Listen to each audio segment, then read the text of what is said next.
Jadi Australian Grand Prix udah kelar dan wow. Jujur, balapan yang gimana ya cara ngejelasinnya? Seru sih ya, bisa dibilang gitu. Membingungkan, ya maybe. Kontroversial, yes itu sih pasti. Jadi bagi yang nggak nonton atau ketinggalan atau ya kalian nggak nonton lah intinya ya. Akhir Australian Grand Prix tadi emang sedikit membingungkan bagi kita para fans dan bahkan satu tim sebenarnya. Satu tim F1 ya, semua tim F1. Karena cara mereka mengakhiri balapan tuh yang sedikit kontroversial dan memakan waktu cukup lama sebenarnya. Bahkan gue sendiri merasa bahwa FIA pun juga bingung mau mengakhiri balapannya kayak gimana.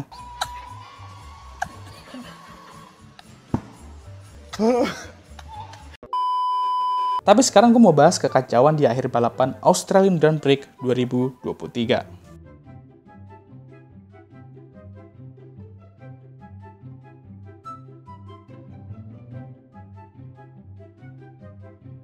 Jadi pada lap 54 dari 58, K-Mag menabrak dinding pembatas setelah turn 2. Ya mungkin karena silau atau apa gue nggak tahu juga. Dan itu mengakibatkan ban dia copot dan mental ke track. Dia pun DNF dan kondisi track itu juga sebenarnya udah cukup bahaya ya.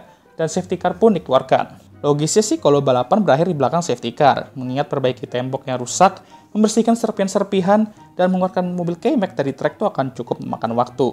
Kalau cepet pun, mentok-mentok 1 lap aja sebenarnya balapannya nanti. Jadi deja vu ini gue ya kalau bahas begituan. Tapi apa ya? Oh iya, hari dimana fans Lewis jadi set goal semua lah. Udah lah, gak usah bawa-bawa itu lagi lah bang. Emosi nanti. Ya juga ya. Ya wes lah, lanjut. Intinya cukup finish di belakang safety car aja. Dan ya balapan terakhir dengan cara yang membosankan. Tapi masuk akal dong. Tapi tiba-tiba keluarlah red flag pada lap ke-55. Dan ya kita semua cukup kaget ya. Pembalap pun juga pada kaget sebenarnya.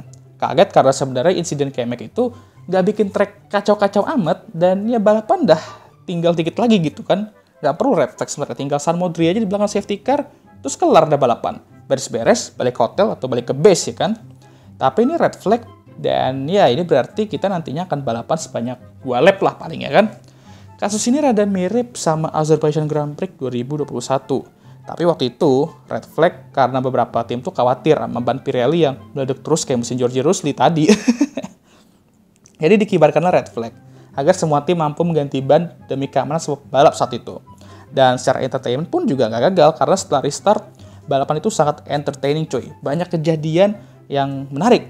Contohnya yang Magic Button Sir Lewis yang kegirangan kan, saking kegirangannya malah mengsiogenkan diri. Balapan itu secara logika ya masuk akal, secara entertainment pun seru.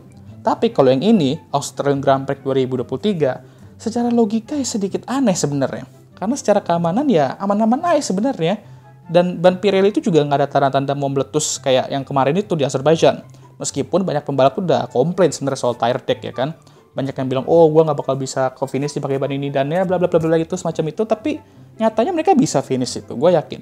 Tapi secara entertainment emang bakal seru lah ngeliat balapan dapat restart sebanyak ya 2 lap lah ya. 2 lap yang akan sangat seru lah lihat balap-balap ini jabak-jabakan.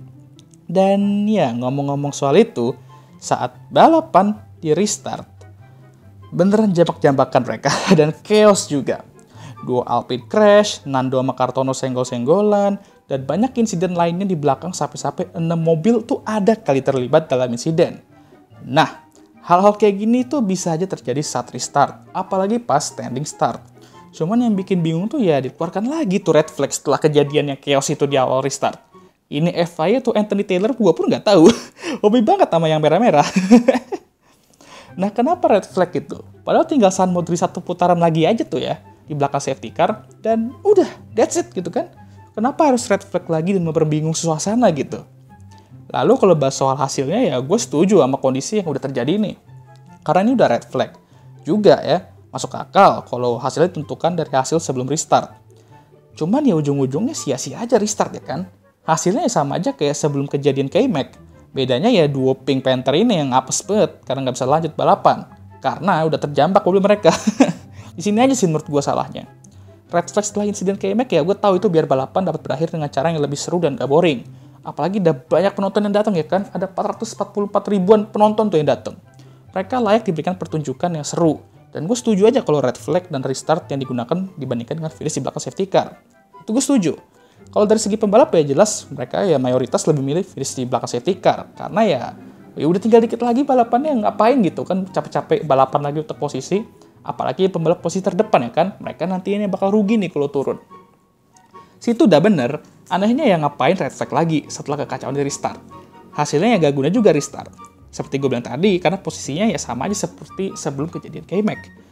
Menurut gue, mending safety car aja sampai finish setelah restart pada lap 57 tadi. Ya karena tinggal muter-muter dikit lagi aja, cuma 1 putaran lagi, atau 1,5 putaran lagi lah saat itu. Tapi ya gue yakin ada yang punya opini lain. Dan bolehlah kalian tulis di kolom komentar ya. Seharusnya tuh kayak gimana sih? Yang harusnya tuh paling tepat tuh gimana sih? Nah kalian tulis di kolom komentar dah menurut kalian. Emang dari segi entertainment ini seru, buktinya gue langsung bikin konten dan upload di hari yang sama ya kan? Tapi dari segi logikanya tuh aja yang cukup membingungkan sebenarnya. Akhirnya ya gitu deh, sedikit rugi menerapkan restart kalau ujung-ujungnya ya hasilnya sama kayak sebelumnya. Tapi serugi-ruginya tuh hasil, masih lebih rugi lagi Ferrari yang pulang dengan telur poin.